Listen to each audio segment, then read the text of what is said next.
And just launch it. Well, it's pretty cold today. Yeah. Back in the studio. Missed a week. Yeah. So what'd you decide on? Are we getting overalls or are we getting pants or undergarments for the cold weather?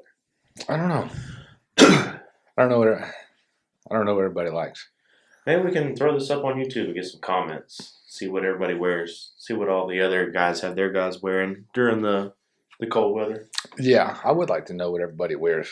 See what works the best, you know? Yeah, we got some nice Carhartt jackets, but for pants, I haven't quite figured it out. Yeah, because that's the worst thing in the world. Just getting out there and running inspection and like all of your clothes are soaked.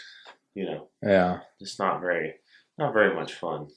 Well, that's the thing about the undergarments. Is your legs are still gonna they're still gonna get wet. They'll keep you really warm, but it's not gonna be waterproof. So Yeah, I guess if you had maybe some well, I guess if you did waterproof pants, but they won't be insulated, but you could do waterproof pants with undergarments, yeah, we could do that. like a thermal layer underneath the waterproof pants. Yeah, That might work. yeah. I don't know. Let us know. Let us know in the comments on this video what everybody what everyone wears during the wintertime. Yeah, so we definitely have some divas that once it hits 45 degrees, they are Yeah, 45. not happy. Yeah, 39 rolls around. All right, what are we doing? Well, looking at the schedule, looks like working. Yeah. Yeah. Unfortunately. I know the guys up north are going to be laughing at us like 45. It's 45, that's like summertime. Yeah, it's 3 degrees up here. Yeah. Yeah, you're like looking out the window like well, the sun's out, so I mean, it looks like we're working. Yeah. So, well, where are we starting off today? I don't know. I've been kind of looking at our last few episodes, and they have been so dense, like information dense. Heavy. I keep telling you that you're cramming too much in everything. Yeah, I know. So I'm trying to just like. I mean, we don't want to be. You don't want to be like a freaking content milker, but like you're just packing. You're just packing the information in there, like vacuum sealing it and throwing it in there. I know. Like, hey, here you go. Yeah, I'm not trying to. I print off a packet. I don't think it's going to be that much, and then we get into it, and I'm like, oof, this is. Well, yeah, that one episode, it took you like 35 minutes to get through that service type packet, and I'm just sitting here, and you finally get done with it. I'm like, the freaking episode's over, dude. Yeah. Yeah, one of them, I think it was like an hour. I didn't even finish the packet. It was just. Yeah. Well, it's because you were like, all right, I got 2 packets. I'm going to get through this. You got to the first packet, and there was like 15 minutes left, and you got to the second packet, and you're like, shit. So you're like speeding through the second packet. Yeah. And I'm like, well, this one, it was too dense for this one, and then you just missed all the good stuff in this one, just trying to like pick out what you need just to get it in. Yeah. I think it's just too much. I'm trying to. Maybe we just need to stick to like, well, I don't know. I haven't figured out the flow yet. Yeah. Well, you always want to pack everything in, and all right, just you're trying to maximize efficiency, and with this is not really much need. No. It doesn't need to be efficient. No. This needs to be Funny. Yeah, funny. Good conversation. Yeah. Yeah, we need to get some more people in here. We need more guests. Those have been the funnest ones. Yeah, they have. I found a good guest out of Florida. I just got to see if we can get him on. Big company out of Florida. I got a bunch of technicians I heard they're doing things the way we are. Let's see if we can get them on. I think a lot of people are still operating under that competitive mindset. Yeah, you think those guys in Florida shut down when it's 45? Oh, no. No. Heck no. No. If we can get more people to just start sharing information, to stop. Yeah, stop thinking about like this is all like everybody's in competition with each other. I mean, we are, but we're not. Right. Yeah, and if you're doing everything we're doing, we're not competing with other companies. We're competing with the customer. Yeah, and ourselves. Yeah. Yeah. Yeah, I mean, all the biggest HVAC, plumbing, electrical companies in Dallas are all a part of the same mastermind group. Yeah, yeah. They all talk to each other. They all know each other. Like, yeah, so I wanted that. They're like, hey, I saw one of your guys. Oh yeah, yeah, that's cool. Yeah. Then you got these other guys that like can't stand in the same like zip code Uh-huh. as another company. Like, oh, I hate those guys. Yeah. Yeah, that's totally wrong. Yeah, we got to start helping each other. It's not going to hurt anything. It's just going to lift everybody up. Yeah, I was looking at our revenue tracking. Once we get through this week, I think we got some stuff on next week. Or no, I think it's just this week. I think after we close this week, I think we'll be right at what we made this month last year.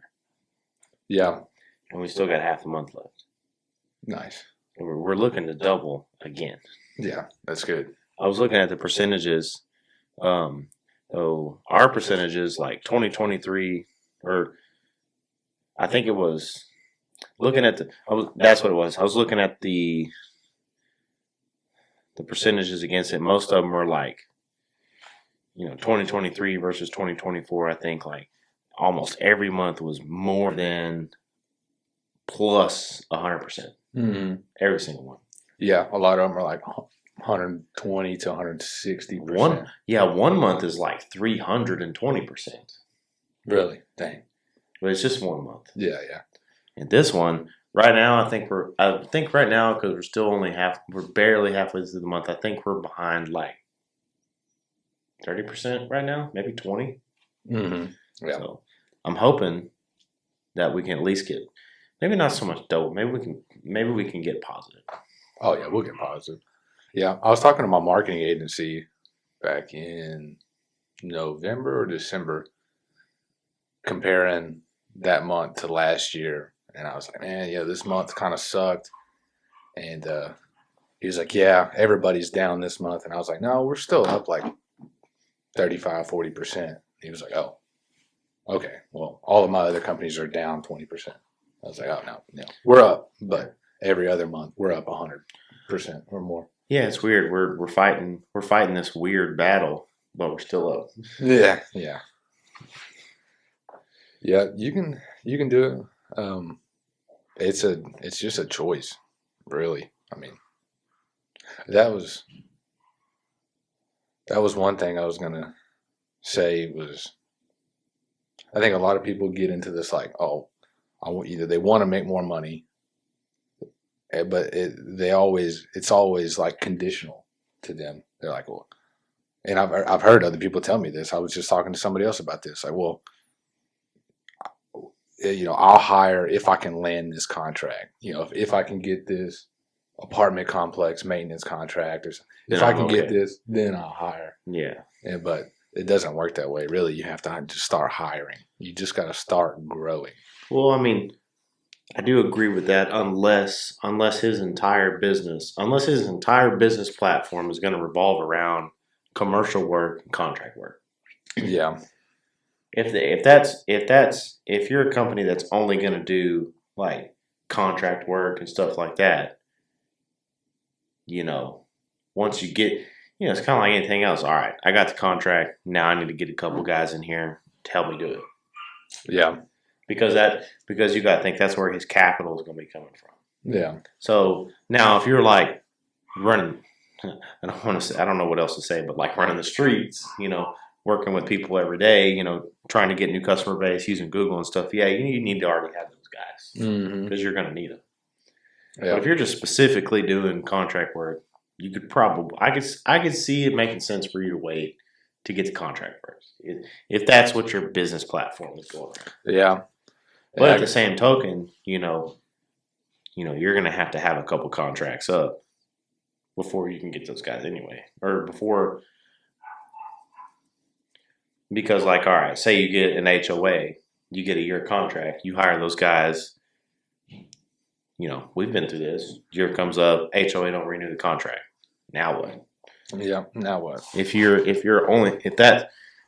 can't just get that contract with the mindset of, all right, this is paying for my business. No, definitely not. You need to go get a couple more. You need to be doing something else. Yeah. Yeah. I've always found we just keep hiring. I mean, even before we really have the work lined out. It's just, and then the work comes. Well, it's kind of a double-edged sword because it's like the best time to hire people is the wintertime. You got time to train them. You got time to make them what you want to be. Um, you can set them with your best guys, because there's not like an influx of work, so you can set them with your best guys, and your best guys have time to work with them. But then you don't have the cash flow coming in to pay for them. Yeah, it is. But then it's like you hire them in the springtime or the summertime when you've got the cash flow coming in for it.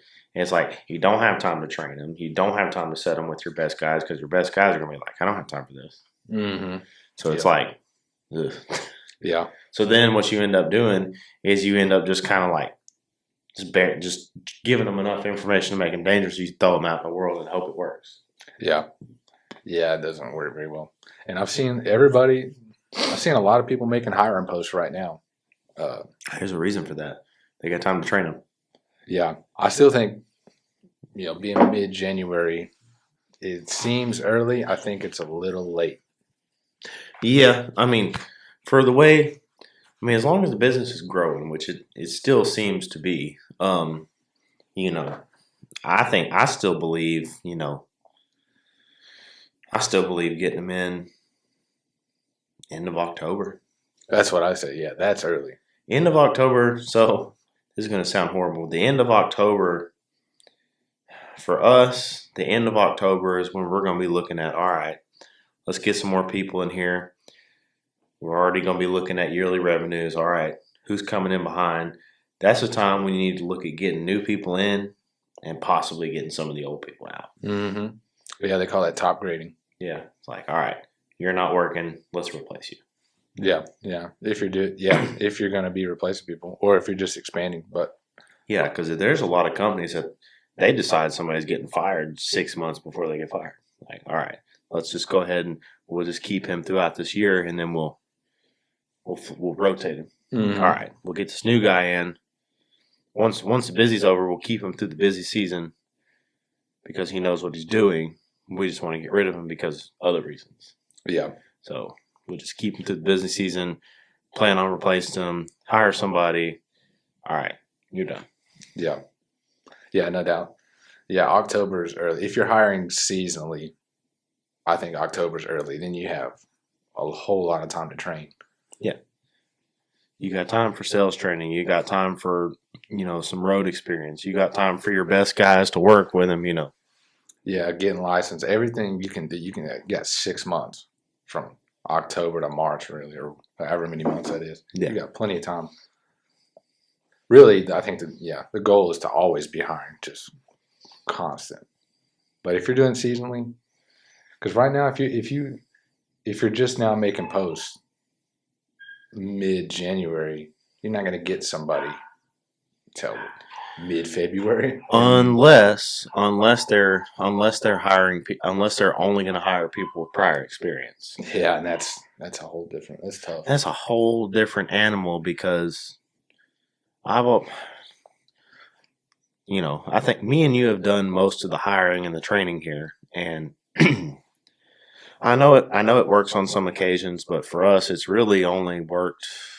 Really, in reality, it's only worked once. Mm-hmm. I've always taken the philosophy of it's better to take the extra couple months it takes to train a completely green and fresh guy than it is to take somebody that's already got experience or already got, previous, operations training on, doing the job and trying to take that person and mold him into what you want him to be.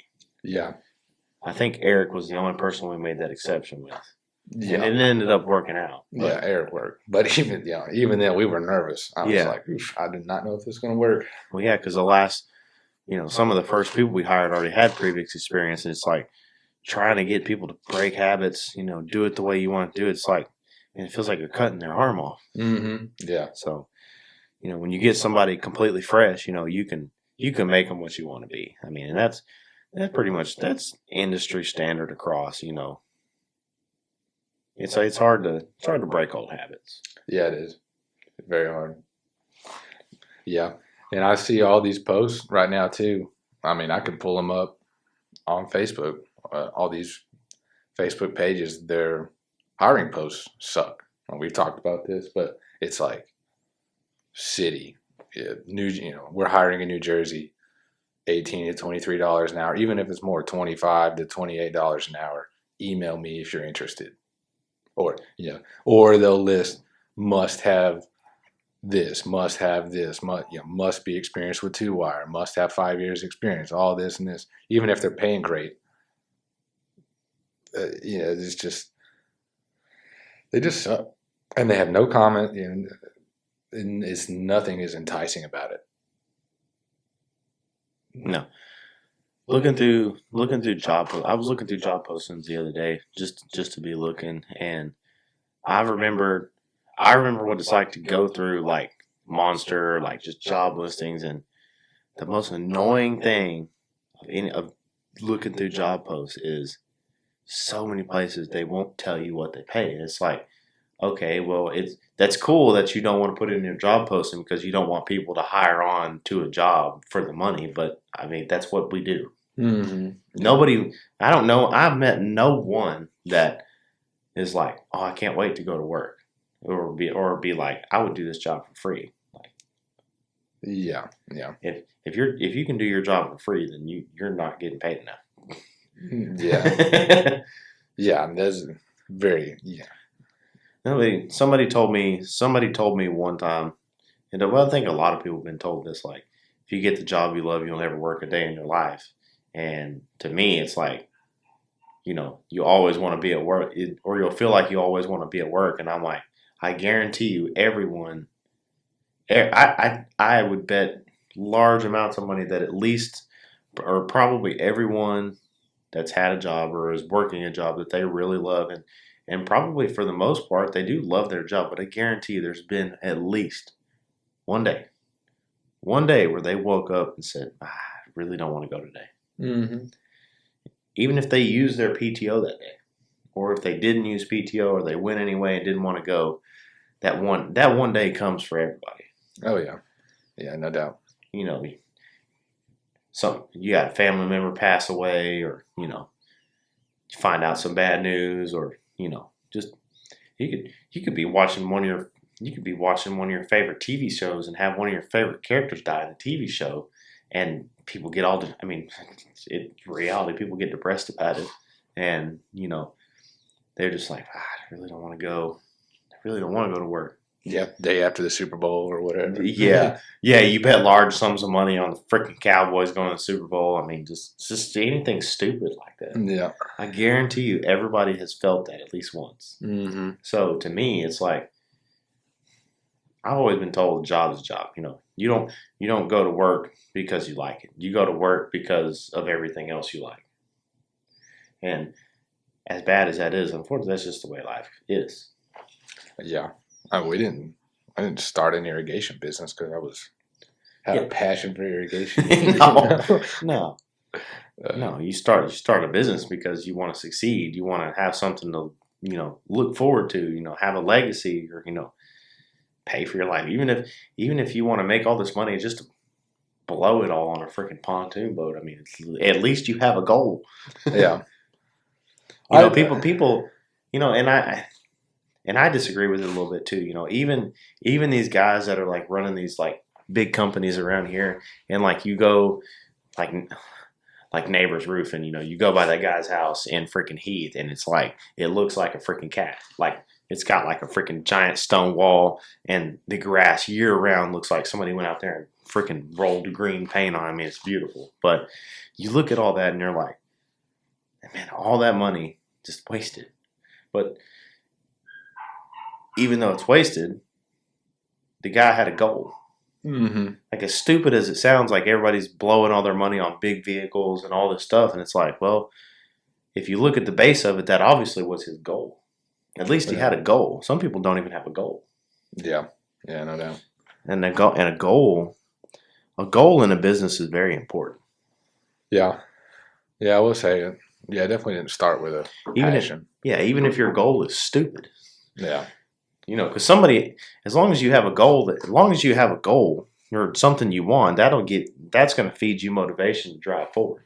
Mm-hmm. You know, once you get that motivation, get rolling, you know, somebody along the way can tell you, dude, what are you doing? Why are you spending all your money on this? At least that can happen. That'll happen at some point anyway. And you might even come to that conclusion on your own. Yeah. But at least you have something in the beginning to motivate you. Yeah. Yeah. You know, for some people it's, well, I don't want to work for somebody anymore. For some people it's like, man, I just want a giant truck. I mean, yeah. Motivation is motivation. No matter where it comes from, it's always good. Yeah. You know, I mean, obviously, you know, if what motivates you is to have, you know, a cocaine business offshore, I mean, but at least you got something to motivate you. Yeah, you got something to work for. You know, again, along the way, somebody can say, dude, what are you doing? Yeah. You got so much more. You built so much just for so little. You know, but that's what success coaches are for. Yeah. We're not success coaches. I think no. I mean, we kind of are a little bit. Yeah, maybe a little bit. I think as the business owner, your why, whatever it is. I mean, I don't want a huge mansion or anything like that. Because we're definitely sitting in a house you could have afforded on your city salary. Yeah, no, I don't. If you'd stayed this amount of time. Mm-hmm. Yeah, I don't want to. You know, I don't want a whole bunch of money. I just want to really. I think I want to see how far we can take it. Yeah, yeah. It's like growing. It's literally like raising a child. Yeah, really. I want to see. I want to see how far we can go, and I want to stop. I think if your why is money, once you start making a certain amount, then you'll stop growing. And then everything kind of goes downhill from there. You know, like if we got to where we are right now, if my goal is money and we got to where we are right now, I might say, all right, well, no need to hire anymore. No need to do. We hit our goal. Well, then it's no longer a goal. You just capped yourself. Yeah, we capped ourselves, and then the problem with that is it caps everyone else that works here. Mm-hmm. Yeah, because then you can't afford to give them raises because the business isn't growing. Yeah, they won't be able to promote. So it's like, all right, all you technicians, you'll only ever be technicians. Eventually, they're going to either just accept that reality or they'll be like, I don't want to be a technician forever, so I'm going to go work somewhere else. Yeah, I'm going to work for this other company. Yeah. It just puts a cap on it. So my goal isn't really money. It's just kind of just to see how far we can grow it. I think, I heard that, as the owner, your why has to be big enough to put everybody else's why inside of it. You know, that's a good way to put it. Yeah. So if everybody wants, I assume everybody wants to own a home. Everybody wants to maybe take a vacation once a year. Everybody wants, semi-nice vehicles and things like that. So I'm going to put all of that inside what we're doing. So we got to grow big enough to where everybody can have that. And then past that is just extra. Yeah.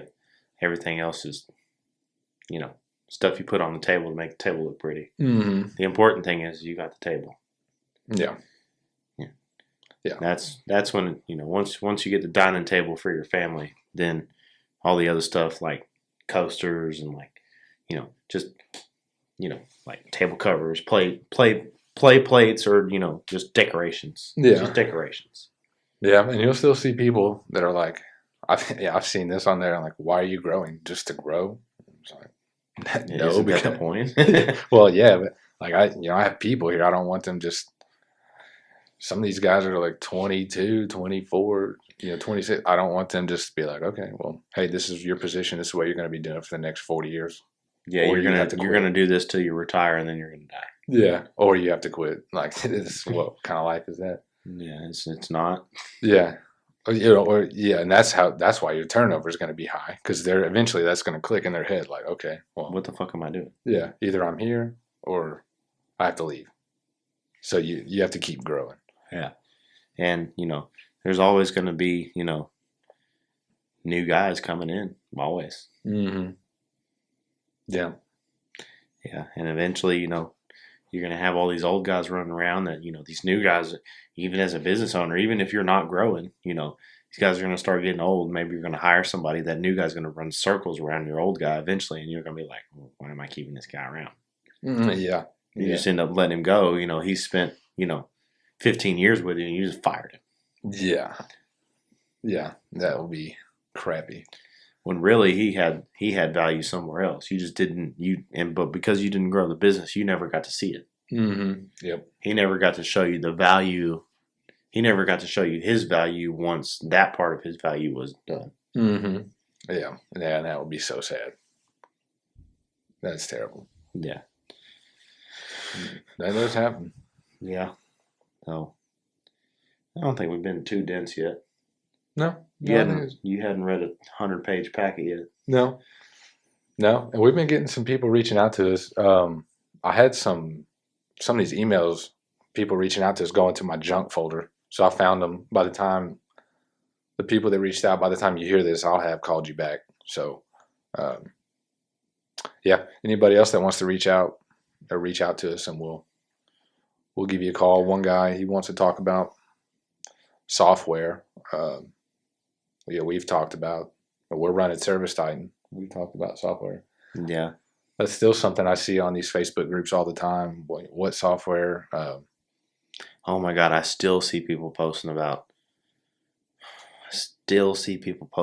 paper invoices, and it makes my blood boil just reading it. I'm like, what are you doing? Yeah, really, what are you doing? It's crazy.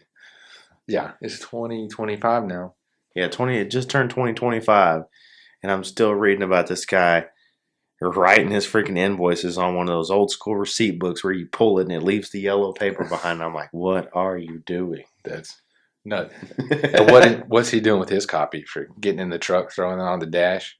Yeah. And taking off. Good luck finding that thing when they call you back for a warranty. Yeah. Yeah, it becomes a paper nightmare. You can't track anything. It's a pain in the butt. Oh, it's nuts.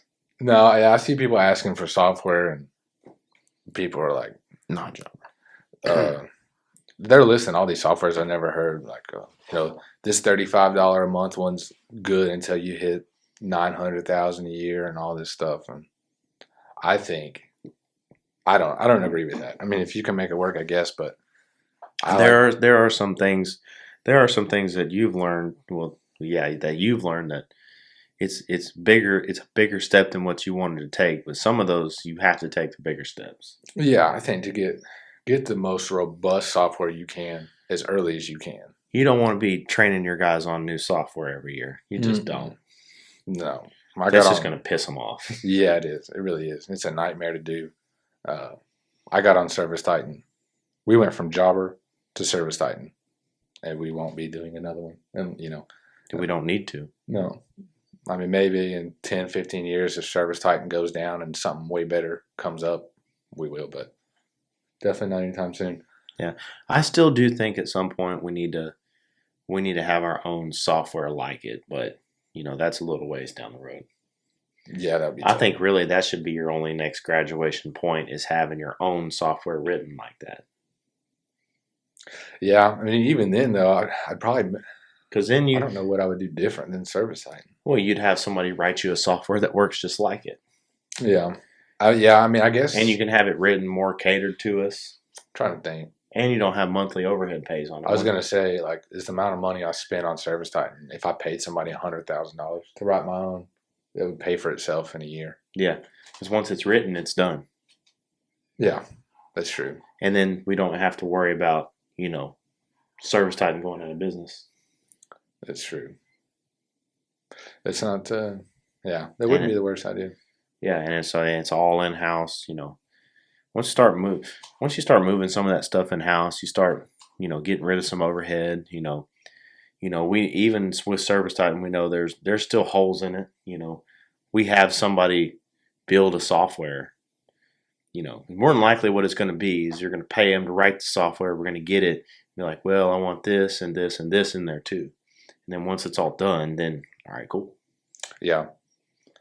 And the thing about the other thing you got to look at a software is what's their R&D team, their research and development team like? Because Service Titan is doing updates constantly. Uh, Anything that comes out, Service Titan's taking it. So like Chirp, the automatic text and email software that everybody, we use Chirp. Chirp is a big one. Hatch is a big one. So when they came on the scene, Service Titan sees that and they say, "Oh, okay, well, Let's integrate it." Yeah, we're gonna make our own version of that and put it in the software. Real voice that's listening to the technicians sell jobs and training other technicians. They're recording the sales process on site through the iPad. Service Titan sees that and they say, "Oh, nice. Let's integrate it." Yeah, we're going to make our own. Put it in there." Every new software that comes out there, Service Titan sees it, makes their own. So if you say, "Well, I don't want Service Titan, I'm going to go with Jobber," Jobber's not doing that. They don't have the funds to do that. No. Well, and their software doesn't integrate very well with anything. Yeah, I mean, it may now, but it didn't when we had it. No, it barely integrates with what you're doing. Yeah, no. But with Service Titan now, you have to be a certain size. You have to have a full-time office staff. You can't use a Service Titan without full-time office staff. At least one person in the office. You have to have it. You have to have a certain amount of technicians, which that might be kind of dumb, but they want to make a certain amount of money off of you. Well, they want to make a certain amount of money off of you, and they don't want the amount to be so high that it's capping you or it's hurting you. Yeah. But yeah, just get the most robust software because it's gonna help you. The amount of everything it does will help you launch. So don't cheap out. This one's only $35. So this one's $120. Let me just do what will get me by. Go for that big one. If you're like, "Oh, that's $1,800 a month," who cares? It's gonna pay for itself if you use all the features. If you make it work. Yeah, it might be a little rough in the beginning once you're trying to get used to it, but once you get moving on, it'll be worth it. Yeah. Excuse me. Yeah, and Service Titan says too. I mean, their whole thing was like because so many big companies, $50 million, $100 million, $250 million companies are on it. They already know what it takes to be successful. So their whole thing is like, we're already giving you all of the answers and all of the tools to be successful. We're just giving it to you. All you have to do is implement it. Like here's the features. Some of them may cost a little extra, but most of them they're just giving it to you and saying, here's everything you need. Here's all the resources you need. This is what all the big companies are doing. All you have to do is turn it on. Yep. True. And then once you just start turning all that stuff on, implementing everything, you'll see your revenue start to go up. Yeah, because you have the ability to track the holes in your business. Mm-hmm. Yeah. What am I missing out on? Yeah. That's when you really start working on the business. In reality, what you're missing out on is not having a stack of receipts on your dash. Yeah. Yeah. Yeah. People go for the quick fixes. Quick fixes don't work. Mm-mm. They don't even work in the job. No, yeah, I know. The quick fixes never work. No. Some people do that. You know how many people whine and cry about slip fixes on those irrigated forums? Whine and cry about slip fixes, but then they'll whine and cry. You ask them like, "Why are you? What's wrong with slip? What's a quick fix? Not the right way to do it." But then they'll go and cheap out somewhere else, and it's like, don't be a hypocrite. Yeah, no doubt. Just accept that there's a use for it. There's a time and place to use it. Even if you don't believe in them, there's some people that just straight up don't believe in them, and I'm like, well, that's silly because everything that they make has a time and place for it to be used. Mm-hmm. Yep. People are cheaping out. You still see people that will leave repairs. I saw somebody arguing for that. Let me just do this one little Band-Aid. I saw some guy saying that. Well, I'll just patch it up. That way, though, there'll still be work for me in the future. Or how do you know they're going to call you in the future? Yeah. All you're doing is giving yourself a bad rep. Yeah. You're keeping yourself low average ticket. Well, we showed that some of these big companies, their retention rate's only like 10%. How do you know they're going to call you back? Maybe that customer wants everything fixed right now instead of just doing it for $150. Yeah, why in any business are we telling the customer what they want? Mm-hmm. You can make suggestions, but don't ever assume what they want, because you don't know what they want. No, you have no idea. No, and we still have. One guy might want to spend a couple $1 million with you because he's got all these different properties. Another guy might have just wanted somebody to talk to. I mean, you don't know what they want. No. Yeah, we had a commercial job that was that way, that wanted to spend like an extra 50 grand just because he wanted to do things. He wanted to do things his own special way, and it's like, we're in the business. That's what we do. We should be doing that, and apparently that's not what happened. So that's another issue, though. Yeah, if they want to spend the money, because they want it that way, let them.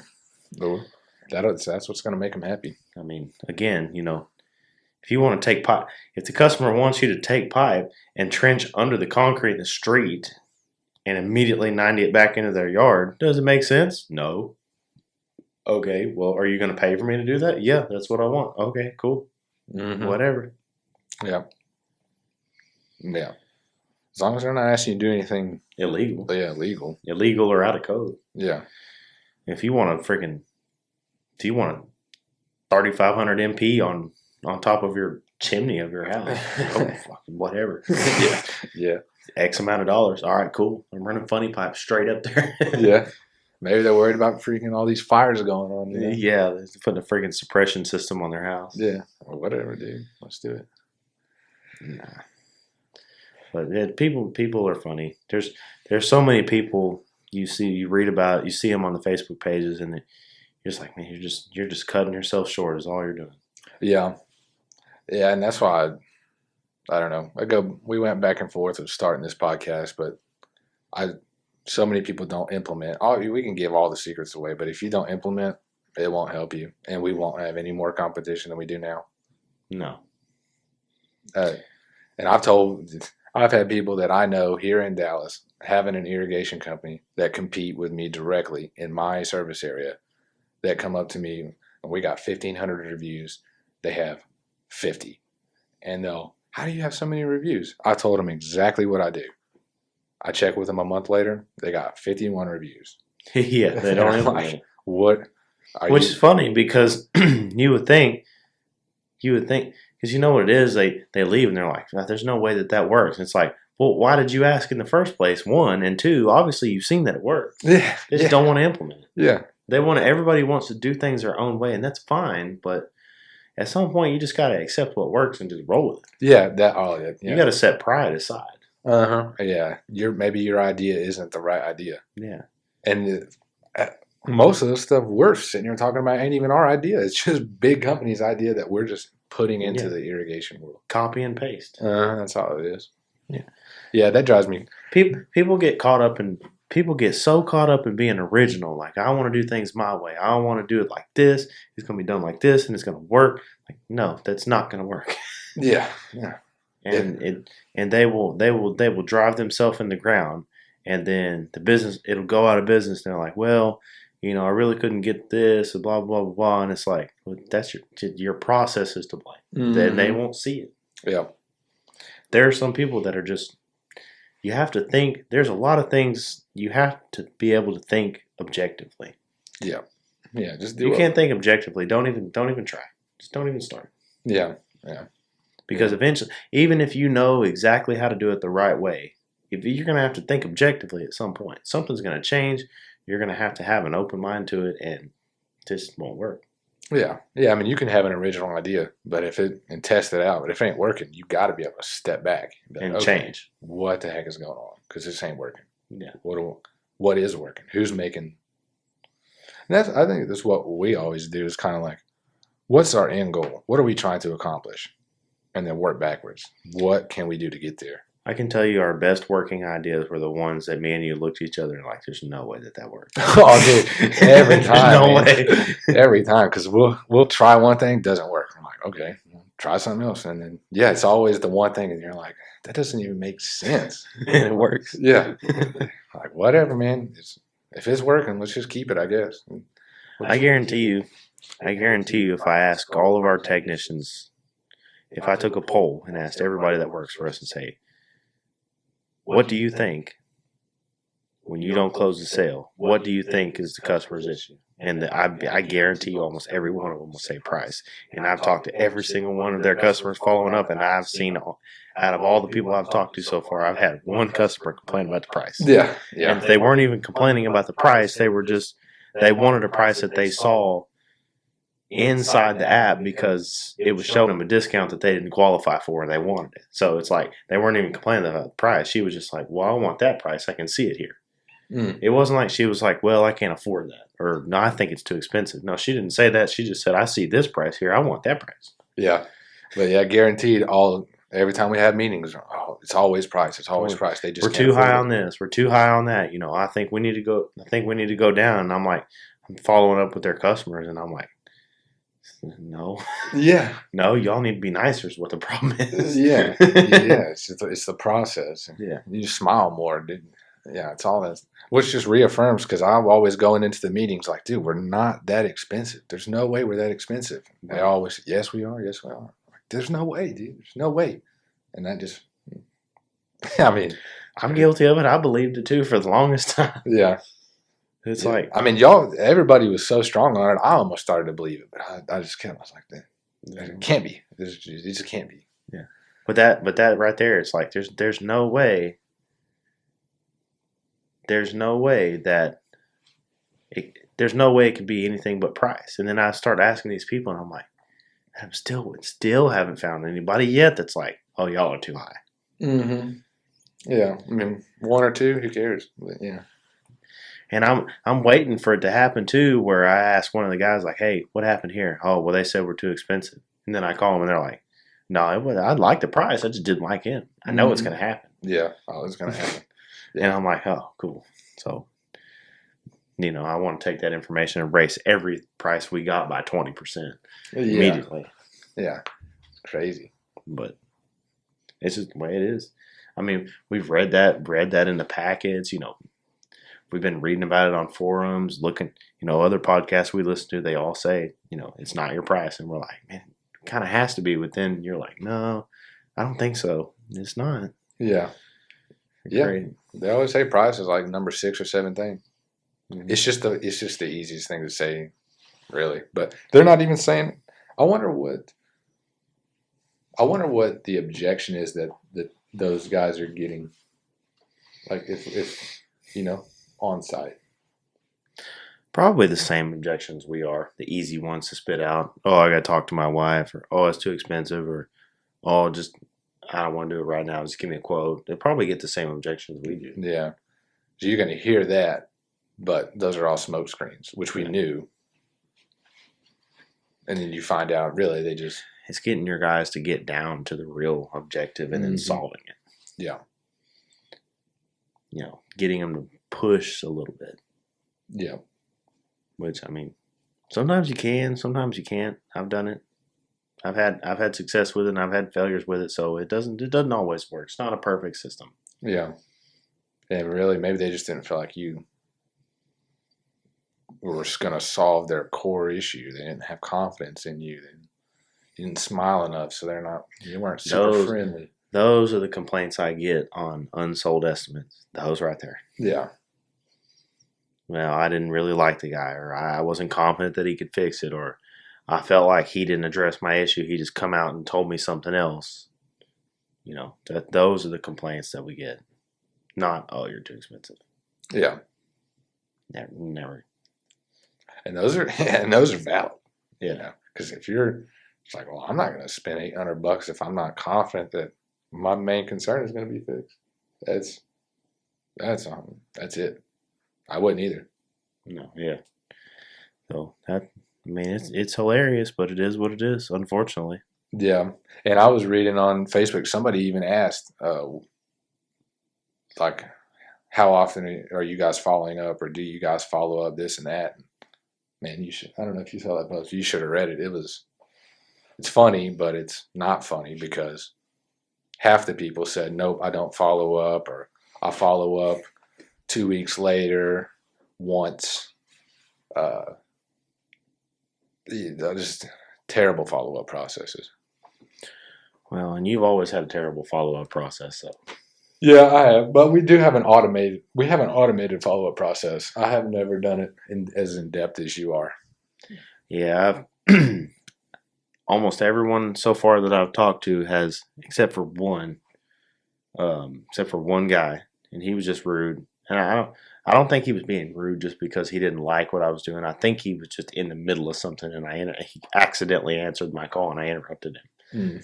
So, but almost everybody's like, I appreciate you calling me. It definitely shows. It definitely shows y'all's, I guess courtesy would be the right word. Almost everybody's thanked me for calling them and following up with them. The people that answer. Mm-hmm. A lot of people don't answer. Yeah, a lot of people don't. Well, a lot of contractors don't see the importance of it. They think if it's not closed right then there's no way they're going to be able to close it later. True. But you close plenty over the phone after the fact. Mm-hmm. Yeah, we just got to start tracking it now. Yeah. And start tracking it and then just keep doing it. We got plenty of guys that can write up estimates and leave them open. I know. I see them every day. Yeah. Yeah, we're not in the business of making estimates. Yeah. I'm about to be in the business of giving all the revenue away is what I'm about to be. Yeah. Giving their jobs away. Yeah. I think people don't, like contractors, these guys don't realize like what running a business is. They think, oh, I'm a good technician. Let me start a business. You can be the best technician in the world. You could be able to just walk up to a house and have any problem solved within 30 seconds. But that doesn't mean you're a good business. If you don't answer the phone, if you don't follow up, if your KPI, if your average ticket sucks, like if all of your KPIs are terrible, then you're not good at running a business. But people get it flipped in their head because they think like, I'm an excellent technician, so that equals excellent irrigation business owner. They're unrelated. Yeah, you do not have to be good at both. Yeah, case in point, me. You know what I mean? Yeah. I'm not saying I'm the best business owner, but I am not a technician. No, I would, as a service manager, I would be afraid to send you to a job. I can't. I would be afraid. I can go do a couple of head changes, but that's about it.